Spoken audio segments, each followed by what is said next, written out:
Bapa dalam surga, kami kembali bersyukur kepadamu karena Engkau begitu baik kepada kami. Bersyukur juga untuk bangsa kami yang berangsur-angsur di dalam pemulihan kondisi COVID yang semakin membaik. Biarlah Tuhan terus beranugerah sehingga bangsa kami boleh kembali dipulihkan seperti sedia kala. Bapa, pagi ini kami kembali akan belajar akan firman-Mu. Setelah berbulan-bulan kami mempelajari tentang Allah, tentang Kristus, hari ini kami akan memulai belajar tentang Roh Kudus. Ya Tuhan juga bermurah hati kepada kami, menolong kami yang lemah, supaya apa yang kami pelajari kembali boleh menjadi berkat bagi kami, membawa kami semakin mengenal Engkau, mengasihi Engkau, dan setia kepada Engkau. Kami serahkan pertemuan pertama pada pagi ini ke dalam tangan Tuhan. Di dalam nama Tuhan kami Yesus Kristus kami berdoa dan mengucap syukur. Amin. Ya. Amin. Saudara sekalian, hari ini kita akan masuk di dalam topik yang baru ya, setelah kita mempelajari tentang Alkitab, tentang Allah, dan terakhir kemarin tentang seri tentang Kristus. Tetapi saya tidak menutup kemungkinan kita boleh membahas hal-hal yang lampau, hal-hal yang telah kita pelajari. Kalau masih ada hal-hal yang kurang jelas, kurang dipahami, atau bahkan lupa, silakan ditanyakan. Nah, hari ini kita akan memulai satu topik yang baru, yaitu tentang pneumatologi. Ya, dari kata pneuma itu artinya roh. Jadi pneumatologi adalah pengajaran atau doktrin tentang Roh Kudus. Hari ini kita akan memulai, saudara, tentang satu pertanyaan yang serius sekali, yang seringkali dipertanyakan, bahwa Roh Kudus ini sebenarnya pribadi atau kuasa. Atau dalam bahasa lain, Roh Kudus ini who or what, ya siapa atau apa sebenarnya. Nah, kenapa kita perlu memulai topik Roh Kudus ini dengan tema seperti ini? Karena sekali lagi, saudara, di dalam sejarah menunjukkan banyak orang salah mengenal Roh Kudus. Dan di antara begitu banyak kesalahan, saya akan memberikan dua contoh ya kesalahan utama orang-orang mengenal tentang Roh Kudus ini. Yang pertama adalah Bapak Gereja Sabellius. Nah, Bapak Gereja Sabellius ini pernah saya singgung ketika kita mempelajari tentang Tritunggal ya, Trinity. Sabellius ini menolak kepribadian Roh Kudus. Jadi perhatikan ya kata menolak kepribadian. Bukan menolak Roh Kudusnya, saudara, tapi menolak kepribadiannya Roh Kudus. Artinya apa? Sabellius menganggap Roh Kudus ini ya sama dengan Bapa, sama dengan Anak. Jadi pribadi Roh Kudus ini sebenarnya tidak ada. Dia adalah Bapa, dia adalah Anak. Nah, ini satu kesalahan ya. Ini satu kesalahan yang harus kita hindari. Dan yang kedua, kesalahan dari Bapak Gereja yang namanya Arius. Nah, ini lebih parah lagi, saudara. Kalau Sabellius itu menolak kepribadiannya, Arius ini menerima kepribadian Roh Kudus dalam arti dia, Arius ini menolak keilahian dari Roh Kudus ya, bukan sekedar menolak kepribadian Roh Kudus, tetapi menolak sekalian keilahian dari Roh Kudus. Menurut Arius, Roh Kudus ini dianggap hanya kuasa Allah. Jadi the power of God, kuasa Allah. Dia bukan pribadi, saudara. Nah, kemudian kita tahu abad ke-20 muncul bidat yang namanya Saksi Yehova. Nah, Saksi Yehova ini ajarannya ini fotokopi dari Bapak Gereja Arius. Jadi kalau kita pernah mendengar Saksi Yehova ini bidat yang menolak Tritunggal. Orang yang menolak Tritunggal pasti menolak keilahian sekaligus kepribadian Roh Kudus. Ya, maka hari ini kita akan mencoba melihat Alkitab ini sebenarnya berbicara bagaimana tentang Roh Kudus ini. Saudara, topik kita pada pagi ini akan dibagi menjadi dua topik besar. Yang pertama, saya akan berbicara bahwa Roh Kudus ini adalah satu pribadi, saudara. Person. Bukan sekedar kuasa. Dan ini dibuktikan di dalam berbagai ayat di dalam Alkitab. Hari ini kita akan melihat dan membaca berbagai macam ayat. Pertama, lihat saudara, Roh Kudus itu di dalam Alkitab selalu disebut dengan kata ganti dia. Dia, bukan kata ganti itu, ini, dan sebagainya. Kata gantinya ini sangat personal, dia. Sama seperti kita kalau memanggil seseorang yang berpribadi, pasti kita ngomongnya dia. Misal, Yohanes 15 ayat 26. Jikalau penghibur yang akan kuutus dari Bapa datang, yaitu roh kebenaran yang keluar dari Bapa, ia ya atau dia akan bersaksi tentang aku. Nah, ini seperti lagu yang tadi kita nyanyikan ya. Roh penghibur datanglah. Nah, Tuhan Yesus itu sebelum kembali ke surga, dia pernah memberikan satu janji kepada murid-muridnya, kalau aku pergi meninggalkan kamu, aku akan mengutus Parakletos, penghibur yang akan menyertai kamu. Yang disebut juga dengan nama lain Roh Kudus adalah roh kebenaran. Nah, dikatakan saudara, ia akan bersaksi tentang aku. Ya, dari Roh Kudus itulah akan bersaksi, menceritakan tentang siapa Yesus. Nah, perhatikan di dalam Alkitab bahasa Inggris itu selalu konsisten ya, bahwa selalu memakai kata ganti he, laki-laki, kata ganti orang ketiga tunggal laki-laki he. Tidak pernah Roh Kudus itu disebut dengan si, perempuan. Nah, bukan berarti saudara di dalam diri Allah atau di dalam diri Roh Kudus itu ada gender laki-laki atau perempuan. Bukan itu poinnya. Poinnya adalah Roh Kudus selalu ditunjuk sebagai satu pribadi dengan sebutan he, kata ganti ya, termasuk Tuhan Yesus juga he, dan Allah Bapa juga disebut Bapa, tidak pernah Allah Ibu. Kenapa semua Allah, pribadi Allah dalam Tritunggal ini disebut dengan gender laki-laki? Ini adalah faktor kultural, budaya saja. Di dalam diri Allah tidak ada gender ya, laki-laki atau perempuan. Ini cuma budaya. Yang berikutnya, saudara, Roh Kudus dikatakan di dalam Alkitab, dia bukan sekedar disebut pribadi, tapi dia juga dikatakan mengajar. Ya, yang bisa mengajar itu pasti pribadi. Ini ayat yang lain di dalam konteks yang sama, tetapi penghibur, yaitu Roh Kudus yang akan diutus oleh Bapa dalam namaku, dialah yang akan mengajarkan segala sesuatu kepadamu dan akan mengingatkan kamu akan semua yang telah kukatakan kepadamu. Jadi Roh Kudus itu diutus oleh Bapa dan oleh Tuhan Yesus, memiliki dua fungsi utama. Selain menghibur kita di dalam kesusahan, disebut dengan roh penghibur, dia juga akan mengajar kita di dalam kebenaran. Dia akan mengingatkan apa yang pernah Tuhan Yesus ajarkan kepada murid-muridnya, apa yang kita pernah pelajari. Itu semua adalah Roh Kudus yang mengingatkan, mengajar kepada kita untuk semakin mengenal kebenaran firman Tuhan. Ya, jadi orang percaya di dalam Tuhan, dia pasti dimateraikan oleh Roh Kudus, dan Roh Kudus itu yang terus akan menguduskan kita, mengingatkan kita, mengajar kita, mendidik kita, sehingga kita semakin hari semakin bertumbuh di dalam iman kita. Ia mengajar. Kalau Roh Kudus itu bukan pribadi, saudara, tidak bisa mengajar. Kalau cuma kuasa, dia tidak ada kemampuan untuk mengajar. Lukas 12 ayat 12 juga sama. Sebab pada saat itu juga Roh Kudus akan mengajar kamu apa yang harus kamu katakan. Nah, ini konteksnya ketika Tuhan Yesus mengutus murid-murid untuk pelayanan misi. Tuhan Yesus berkata, kamu jangan takut ya bertemu dengan orang, ditanya atau berdebat dan sebagainya, sebab Roh Kudus yang akan mengajari kamu bagaimana kamu harus berkata-kata. Ya, ini juga satu pertolongan yang saya rasa dirasakan oleh hamba Tuhan ketika berkhotbah ya. Kita berkhotbah itu bukan mengandalkan kehebatan kita, tapi Roh Kudus itu yang menyertai kita, menolong kita di dalam berkata-kata, di dalam berkhotbah, sehingga khotbah itu menghasilkan satu kuasa di dalam penyampaiannya. Ia mengajar. Roh Kudus juga dikatakan, saudara, ia bersaksi. Ya. Ia bersaksi. Jadi saudara lihat, bersaksi tadi dikatakan di dalam Yohanes 15 ayat 26, ia akan bersaksi tentang aku. Jadi dia menyaksikan Kristus melalui hidup kita, melalui pengajaran kita, melalui khotbah-khotbah kita dan sebagainya. Dari Roh Kudus itu bersaksi, menyaksikan tentang Tuhan Yesus. Bahkan dikatakan Roh Kudus itu berbicara atau menyatakan hal-hal yang akan datang, hal-hal yang belum terjadi.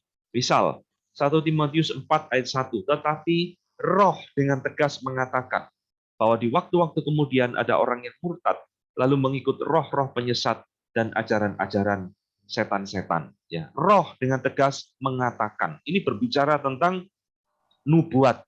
Roh Kudus itu yang menubuatkan bahwa di akhir zaman banyak orang akan meninggalkan iman, lalu mengikuti ajaran-ajaran yang tidak karu-karuan.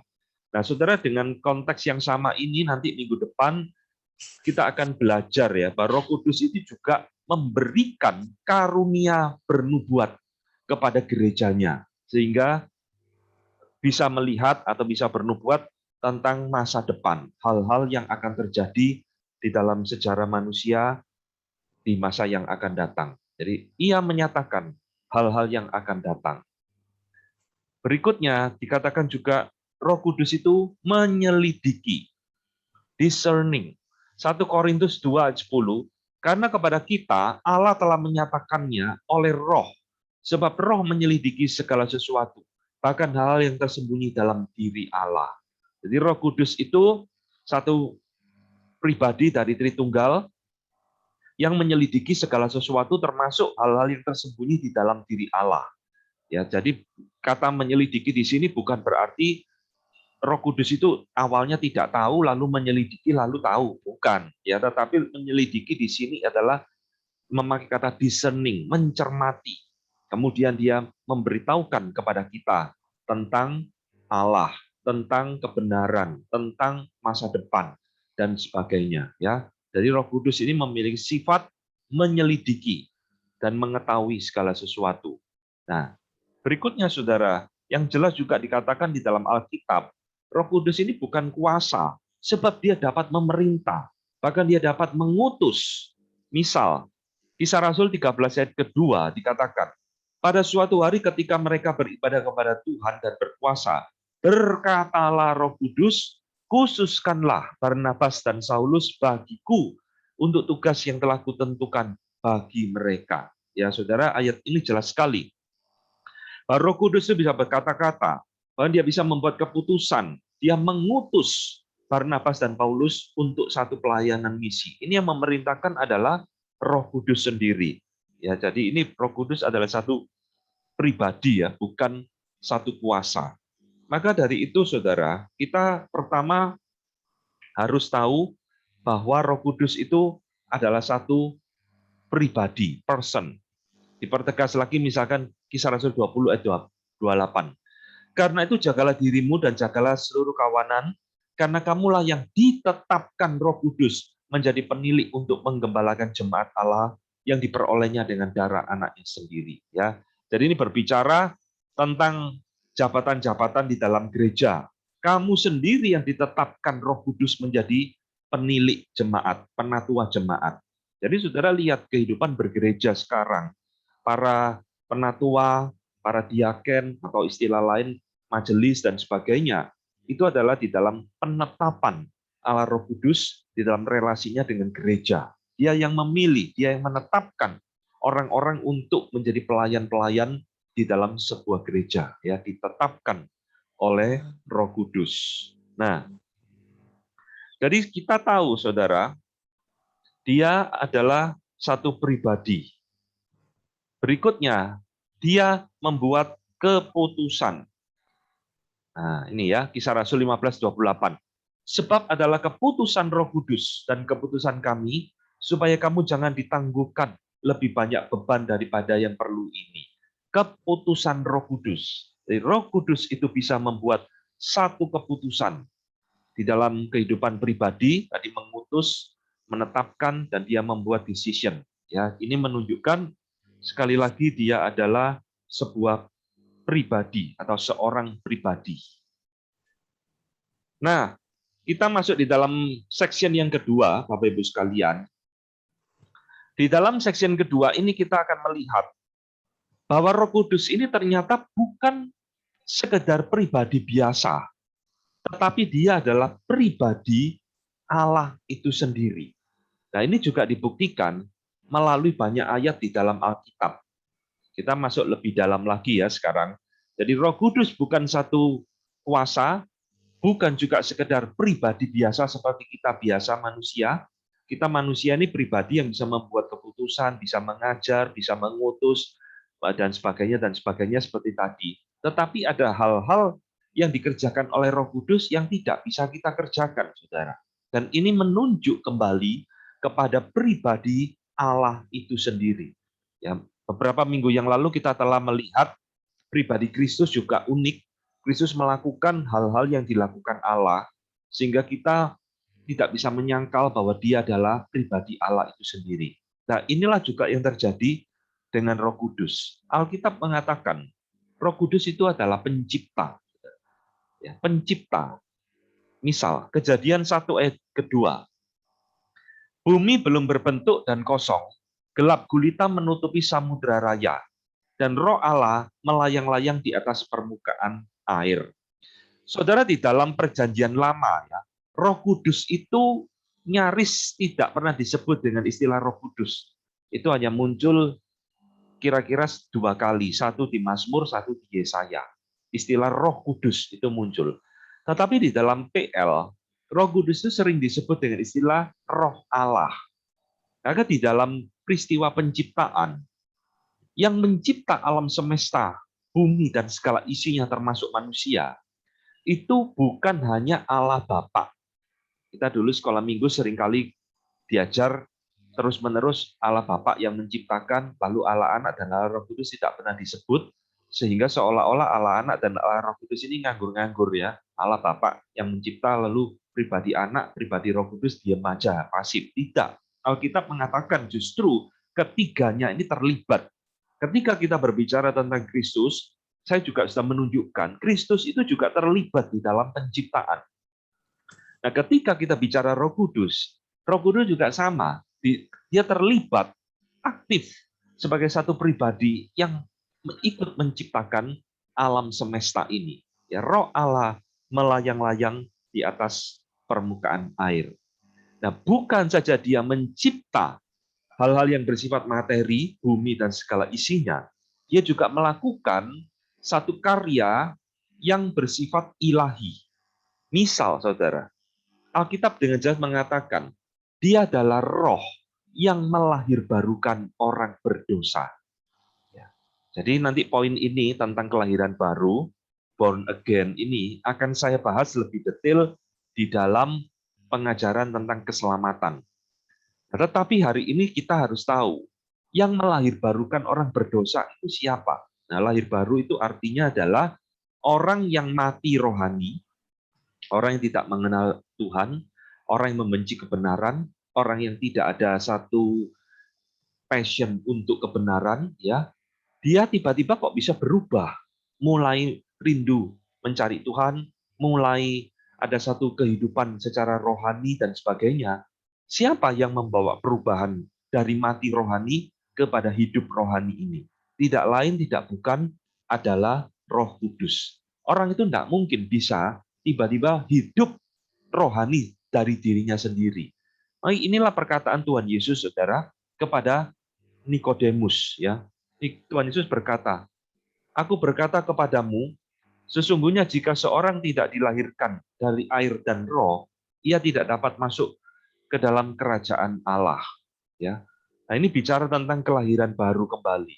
Tidak dilahirkan dari air dan roh, maka orang tersebut tidak mungkin bisa dilahirkan kembali. Berikutnya adalah kita tidak bisa berdosa, kita bisa berdosa kepada Roh Kudus. Nah, ini menunjukkan Roh Kudus itu adalah pribadi Allah. Ya. Kisah Rasul 5 ayat 4. Selama tanah itu tidak dijual, bukankah itu tetap kepunyaanmu? Dan setelah dijual, bukankah hasilnya itu tetap dalam kuasamu? Mengapa engkau merencanakan perbuatan dalam hatimu? Engkau bukan mendustai manusia, tetapi mendustai Allah. Ya, ini bicara tentang Ananias dan Safira, saudara, yang setelah menjual tanah, yang katanya untuk dipersembahkan untuk Tuhan, lalu mereka hanya mempersembahkan sebagian.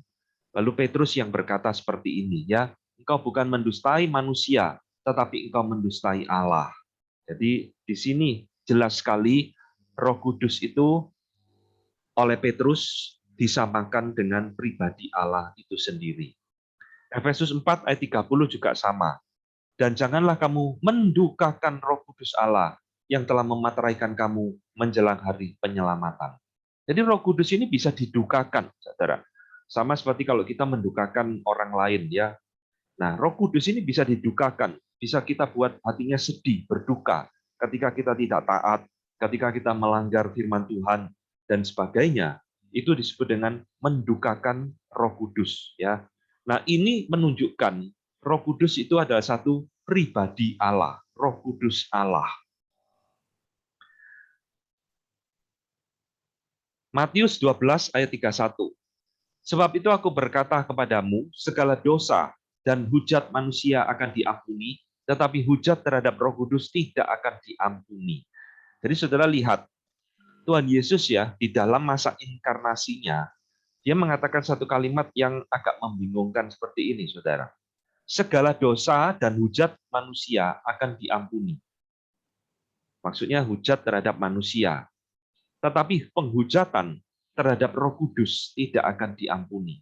Ya, poin ini, dosa terhadap Roh Kudus, mendukakan Roh Kudus, nanti akan kita bahas di dalam minggu-minggu yang akan datang, ya. Tetapi ini poin yang Tuhan Yesus sampaikan, saudara, bahwa ternyata dosa terhadap Roh Kudus itu boleh dikatakan bermacam-macam. Ada dosa yang masih bisa diampuni, ditolerir oleh Allah. Tetapi ada satu dosa yang dikatakan oleh Tuhan Yesus tidak bisa diampuni lagi.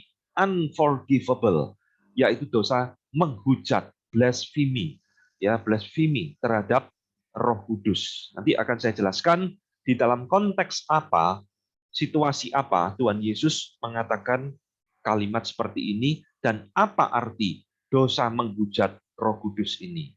Ya, ini saudara. Nah, yang unik ini sekali lagi, Alkitab menunjukkan kepada kita firman Allah di dalam PL, kemudian ketika firman ini dikutip oleh rasul-rasul dalam PB, dikatakan itu adalah firman-Nya Roh Kudus. Saya kasih contoh ya, satu. Yesaya 6 ayat 9. Kemudian firman-Nya, ya di sini ini kan Allah. Tidak jelas ya yang ngomong ini siapa, pokoknya Allah. Pergilah dan katakanlah kepada bangsa ini, dengarlah sungguh-sungguh tetapi mengerti jangan. Lihatlah sungguh-sungguh tetapi menanggap jangan. Saudara, ayat ini menunjukkan peristiwa Yesaya itu diutus oleh Tuhan untuk pergi melayani bangsa Israel. Siapa yang hendak kuutus? Ini ayat ke-8 ya. Ini aku Tuhan, utuslah aku.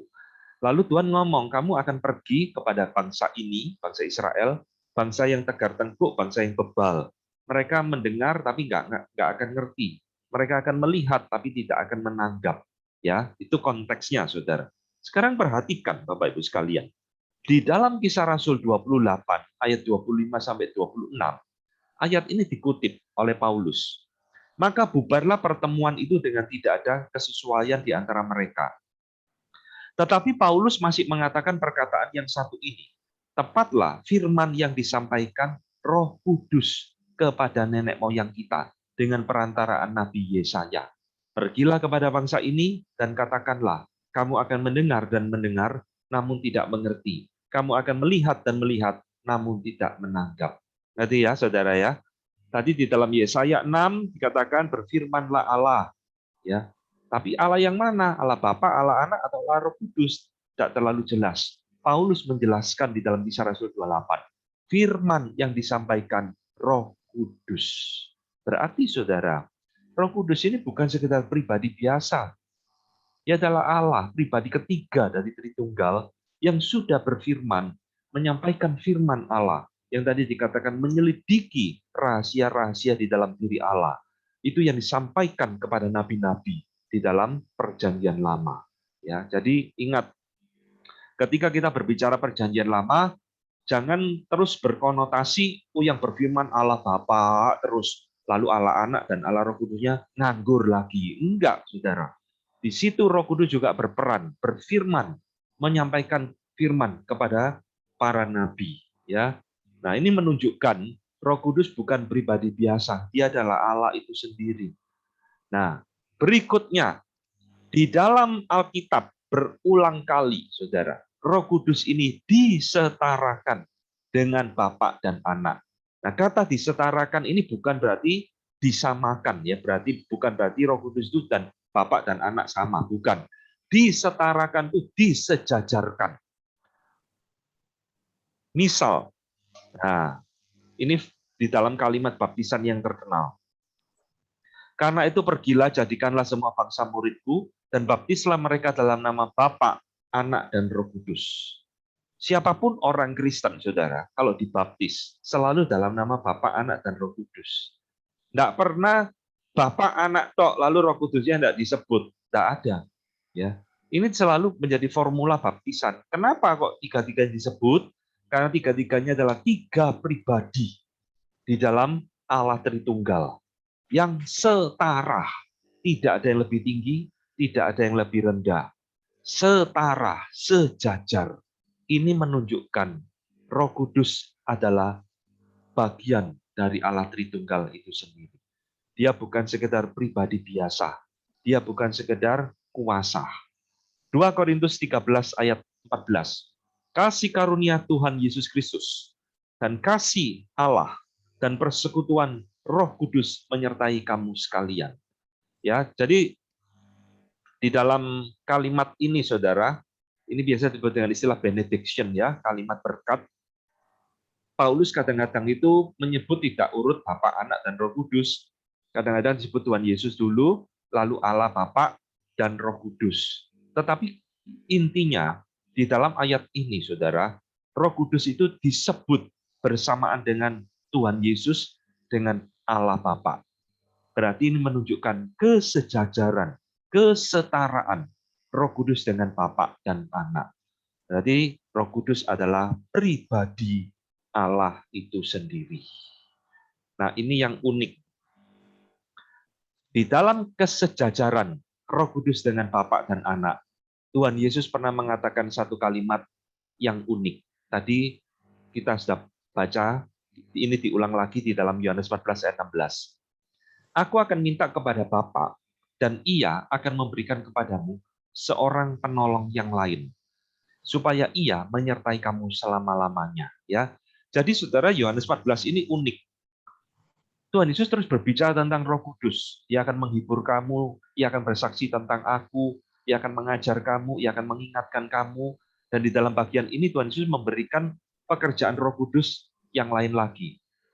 Dia disebut sebagai roh penolong, penolong yang lain.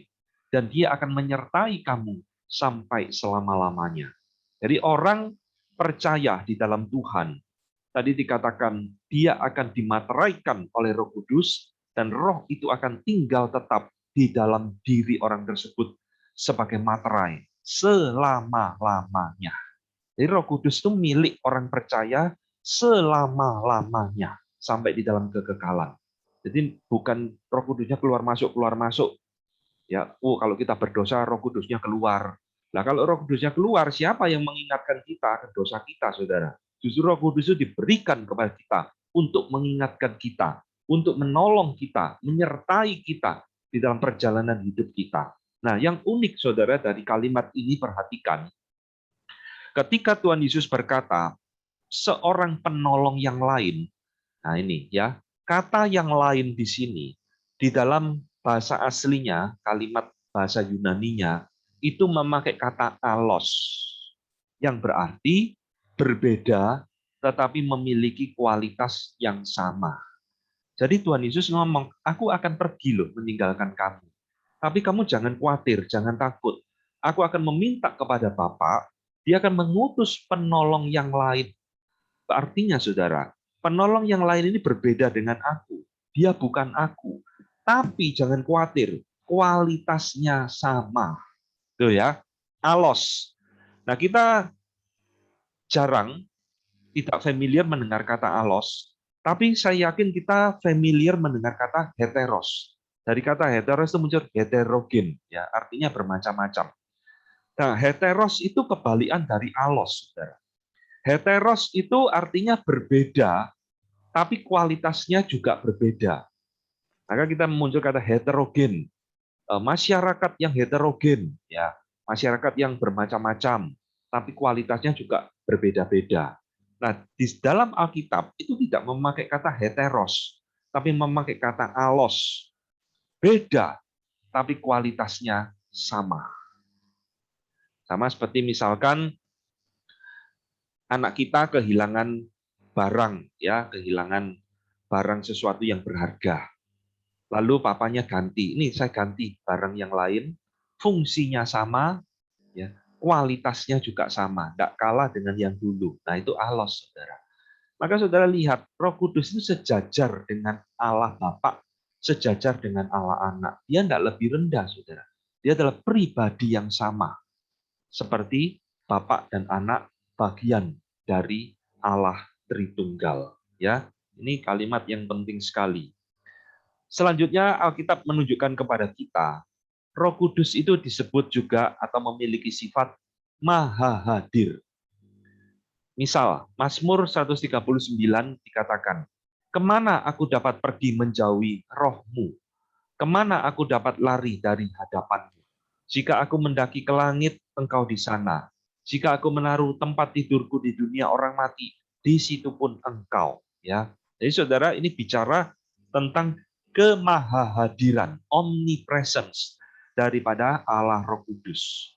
Dia tidak dikekang oleh waktu, tidak dikekang oleh tempat. Dia maha hadir di tempat manapun. Jadi kalimat ini penting, saudara. Daud mengatakan, saya mau lari dari mana? Dari hadapanmu. Ya, tidak bisa kita lari. Bahkan ketika aku pergi ke dunia orang mati, di situ pun ada Engkau. Jadi kita ini selalu dalam pengawasan, sekaligus dalam perlindungan, penjagaan, penyertaan dari Allah Roh Kudus. Allah Roh Kudus dikatakan juga, dia adalah Maha Kuasa. Roma 8 ayat 11. Jika roh dia yang telah membangkitkan Yesus dari antara orang mati diam di dalam kamu, maka ia yang telah membangkitkan Kristus Yesus dari antara orang mati akan menghidupkan juga tubuhmu yang fana oleh rohnya yang diam di dalam kamu. Saudara, ayat ini sangat indah sekali ya. Ayat ini mengatakan, siapa yang membangkitkan Yesus dari kematian? Alkitab memberikan kepada kita 3 jawaban, saudara. Yesus bangkit, dibangkitkan oleh Allah Bapa. Itu ada di ayat yang lain.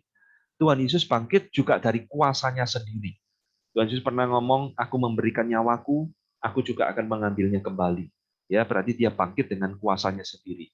Tapi ini satu-satunya ayat di mana mengatakan Yesus bangkit juga karena pekerjaan Roh Kudus yang membangkitkan Yesus dari kematian. Lalu Paulus ngomong, kalau kamu di dalam Yesus Kristus, kamu memiliki roh yang sama itu. Roh yang pernah membangkitkan Yesus dari kematian itu, suatu saat juga akan menghidupkan tubuhmu yang fana itu. Ini bicara tentang kebangkitan, saudara. Suatu saat nanti ketika kita belajar tentang doktrin akhir zaman, ketika Yesus datang kedua kalinya, orang-orang yang mati di dalam Kristus, artinya orang yang percaya dalam Kristus, akan dibangkitkan kembali, diberikan tubuh yang baru. Nah, yang membangkitkan itu siapa? Ya ini, Roh Kudus yang ada di dalam diri orang percaya. Ya, maka saudara, kesimpulannya adalah setelah kita belajar dua topik penting ini, secara singkat kesimpulannya seperti ini. Roh Kudus itu bukan kuasa yang sekedar kuasa mengalir yang keluar dari Bapa atau Anak seperti ajaran saksi Yehova. Ya, jadi sekali lagi saksi Yehova tidak mengakui kepribadian Roh Kudus, tidak mengakui keilahian Roh Kudus. Roh Kudus dianggap saja suatu kuasa, seperti listrik itu loh, saudara. Listrik itu kan tidak bisa dilihat. Tapi kalau kita pegang ya, kita kesetrum, ada power di dalamnya. Nah, banyak orang berpikir Roh Kudus itu seperti aliran listrik, ya, bukan pribadi. Nah, hari ini kita sudah membuktikan dari berbagai ayat, Roh Kudus adalah pribadi, bahkan pribadi Allah itu sendiri. Ya, dia adalah pribadi ketiga dari Allah Tritunggal. Yang kedua, Roh Kudus itu setara dengan Bapa dan Anak, tetapi ia bukan Bapa, ia juga bukan Anak. Nah, ini sekarang kita menolak ajaran Sabelius.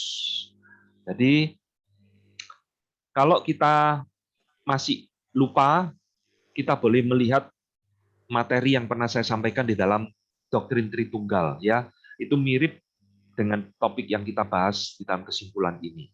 Roh Kudus adalah pribadi yang lain, bukan Bapa, bukan Anak, tapi dia setara dengan Bapa dan Anak. Nah, sekarang kita akan menutup dengan satu topik, saudara, satu pertanyaan ya. Kalau kita sekarang percaya Roh Kudus adalah Allah, pribadi ketiga dari Tritunggal, saudara perhatikan, mengapa kita tidak berdoa kepada Roh Kudus, saudara? Di dalam Alkitab, itu ternyata tidak ada berdoa kepada Roh Kudus. Dan banyak orang bertanya seperti ini, kenapa kok kita tidak berdoa kepada Roh Kudus? Kok berdoa selalu kepada Bapa? Nah, saya selalu mengatakan, di dalam Alkitab bukan saja tidak ada berdoa kepada Roh Kudus, bahkan berdoa kepada Tuhan Yesus pun sebenarnya tidak ada. Kalau saudara percaya, silakan lihat. Nah, kenapa kok seperti ini? Nah, saudara sekalian, apakah berdoa kepada Roh Kudus itu tidak boleh? Boleh.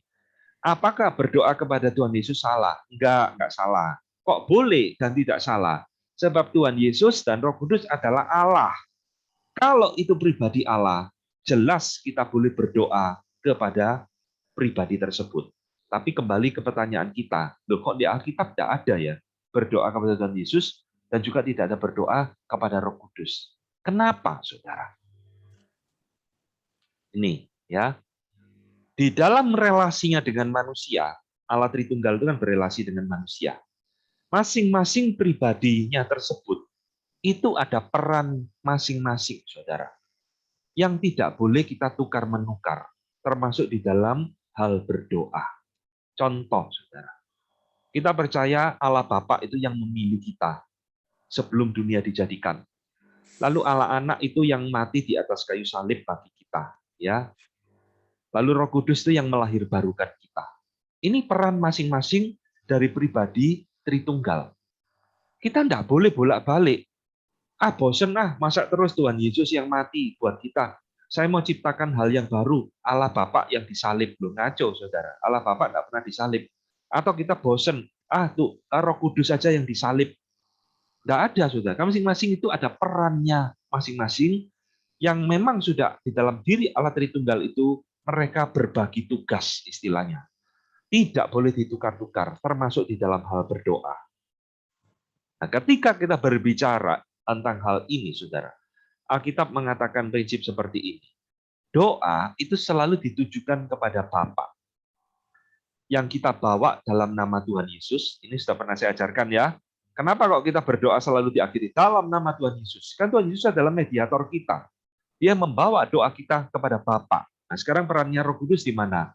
Perannya Roh Kudus adalah di dalam doa. Dialah yang menolong kita, orang percaya, berdoa dengan benar, berdoa dengan baik, berdoa sesuai dengan kehendak Allah. Itu adalah Roh Kudus yang menolong kita di dalam hati kita. Jadi ini, saudara, peran dari Allah Tritunggal di dalam hal berdoa.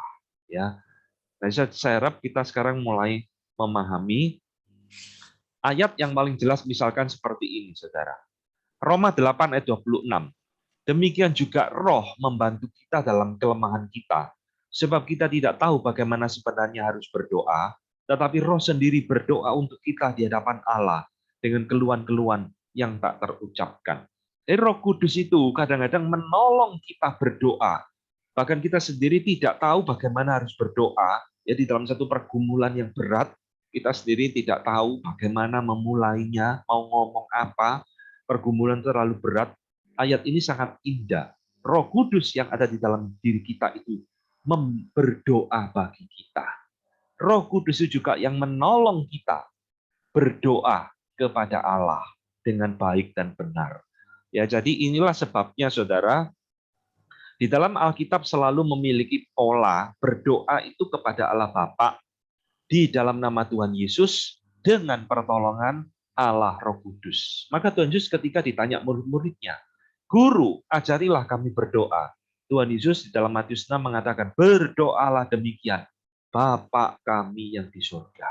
Tuhan Yesus tidak mengajarkan, berdoalah kepadaku. Ya, enggak. Berdoalah demikian, Bapa kami. Selalu diarahkan kepada Allah Bapa di dalam namanya. Francis Turretin mengatakan, di sini Roh Kudus ya. Roh Kudus itu lebih sering disebutkan sebagai author, sebagai pelaku, sebagai prinsipal dari doa, daripada sebagai objek doa. Itulah sebabnya di dalam Alkitab jarang sekali atau bahkan tidak pernah Roh Kudus itu menjadi objek doa kita. Tetapi sekali lagi saudara, bukan berarti kita tidak boleh berdoa kepada Roh Kudus atau kepada Tuhan Yesus. Ya, boleh. Tetapi Alkitab memberikan formula berdoa kepada Bapa di dalam nama Tuhan Yesus dengan pertolongan dan anugerah dari Allah Roh Kudus. Nah, inilah pembahasan kita secara singkat tentang siapakah Roh Kudus, kuasa atau pribadi. Saya harap penjabaran ini sudah menjawab pertanyaan tersebut bahwa Roh Kudus adalah pribadi Allah Tritunggal sendiri. Saya akan stop presentasi saya dan kita akan masuk di dalam tanya jawab.